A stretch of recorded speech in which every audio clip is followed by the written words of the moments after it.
Patou, quelle fraction représente la partie jaune? Réfléchis pendant 10 secondes avec Patou.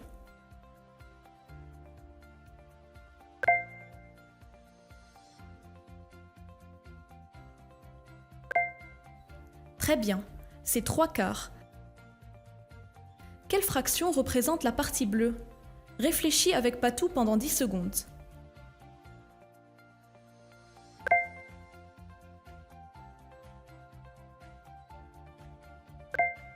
Très bien, c'est 6/8, alors on conclut que 3/4 égale à 6/8. Maintenant, prenons cette unité partagée en 7 parties. Quelle fraction représente la partie jaune? Réfléchis pendant 10 secondes avec Patou.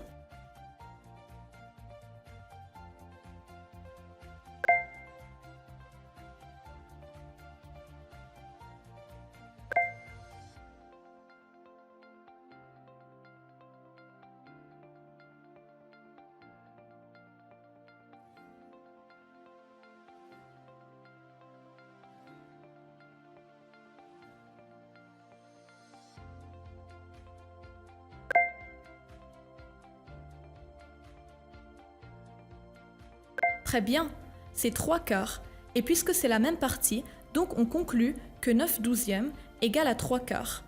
Deux égalités en même temps, on conclut finalement que 3/4 égale à 6/8 égale à 9/12. Prenons maintenant cette unité subdivisée en 12 parties de nouveau, et voyons quelle fraction représente cette partie jaune. Très bien, c'est 2/12. Mais en prenant cette même partie jaune avec une autre subdivision. La voici. Quelle fraction représente cette même partie? Très bien, c'est 1/6.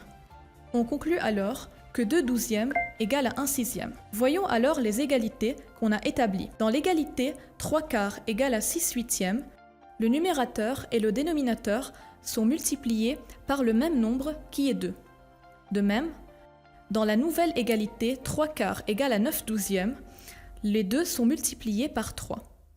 Alors que la troisième égalité, 2/12 égale à 1/6, les deux termes sont divisés par 2.